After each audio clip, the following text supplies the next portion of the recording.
అందరికీ నమస్తే అండి. ప్రశ్న రావణ్ వెనక ఎవరున్నారు? ఇది ఇప్పుడు చాలా పెద్ద ప్రశ్న. ప్రశ్న రావణ్ నెట్వర్క్ ఏంటి? ఆ నెట్వర్క్ను ఛేదించేందుకు పోలీసులు శతవిధాలా ప్రయత్నిస్తున్నారు. ఎందుకంటే అతనికి ఫండింగ్ ఎవరిచ్చారు, అతను స్టూడియో ఎక్కడ రన్ చేస్తున్నాడు, అతనికి కంటెంట్ ఎవరిస్తున్నారు, ఇదంతా కూడా పోలీసులు కనిపెట్టే పనిలో ఉన్నారు. అసలు అతని నెట్వర్క్ ఛేదించడానికే అతను రిమాండ్లో ఉండాలి, అతను కస్టడీలోకి తీసుకోవాలి అని పోలీసులు ఆలోచించారు. సో అతన్ని కస్టడీలోకి తీసుకోవాలన్నా, రిమాండ్లో ఉండాలన్నా నాన్ బెయిలబుల్ సెక్షన్లు అయితే కుదరదు కాబట్టి నాన్ బెయిలబుల్ సెక్షన్ల మీద అతని మీద అత్యంత తీవ్రమైన కేసు నమోదు చేశారు. సో ఇప్పుడు అతని నెట్వర్క్ ఛేదించే క్రమంలో ఆల్మోస్ట్ ఒక 25 to 30% పోలీసులు సక్సెస్ అయ్యారని చెప్పుకోవచ్చు. ఫస్ట్ పాయింట్ నెంబర్ 1 ఏంటంటే, వైఎస్ఆర్ కాంగ్రెస్ ప్రకాష్ రాజ్ గారితో లింకులు ఉన్నాయి. ప్రకాష్ రాజ్ గారి నుంచి కొంత కంటెంట్, భావజాలము, ఆలోచనలు వస్తున్నాయి అండ్ కొంత ఫండింగ్ అది కూడా జరుగుతుంది అంటున్నారు. But not proved. కానీ వైఎస్ఆర్ కాంగ్రెస్ పార్టీ ఉంది అనేది మాత్రం పోలీసులు పక్కా చెప్తున్నారు.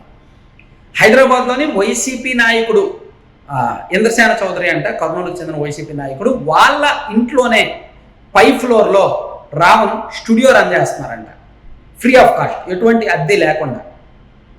అది ఒకటో పాయింట్. అంటే వైసీపీ వాళ్ళు బ్యాక్ అండ్ ఉన్నారు అనడానికి. అండ్ వైసీపీలో ఒక ఇద్దరు నాయకుల నుంచి ఇతనికి అమౌంట్ వెళ్తుందంట.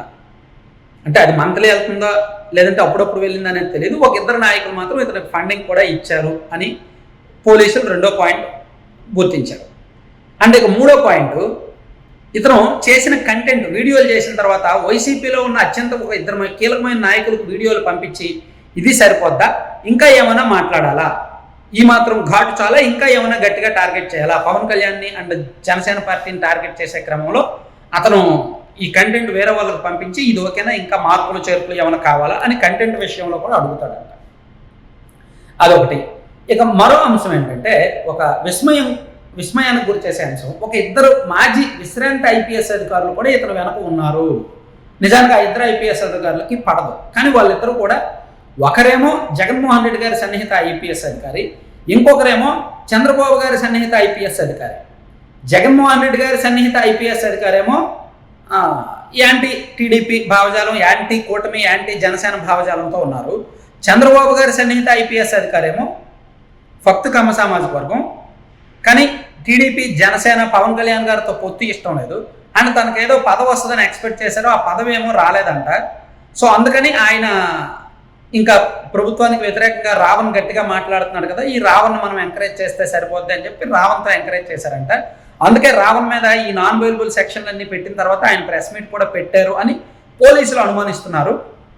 ఇవన్నీ కూడా ఎలా వచ్చాయంటే, గమన రావణ్ టీంలో అత్యంత కీలకమైన మెంబర్, ప్రశ్న ఛానల్లో నెంబర్ 2 పొజిషన్లో ఉన్న గమన, ఆ అమ్మాయిని పోలీసులు ప్రశ్నించినప్పుడు తన mobile phone contacts and chats ఇవన్నీ చూసినప్పుడు ఎమర్జెన్సీ కాంటాక్ట్ల కింద వైసీపీ నాయకుల పేర్లు అండ్ కొంతమంది ఐపీఎస్ల పేర్లు ఉన్నప్పుడు పోలీసులు ఆమెను అడిగితే చెప్పారంట.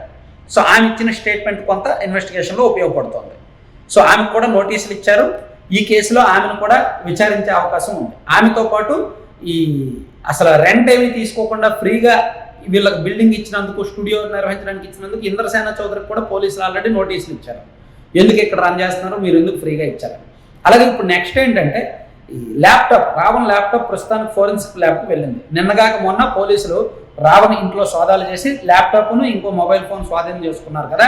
ల్యాప్టాప్ ప్రస్తుతానికి అమరావతిలో ఫోరెన్సిక్ ల్యాబ్కి పంపించారు. ఆ ల్యాప్టాప్లో ఏమైనా ఫైల్స్ ఉన్నాయా, అవి ఏమైనా డిలీట్ చేశారా, ఏమైనా డేటా ఉందా అనేది ప్రస్తుతానికి చూస్తున్నారు.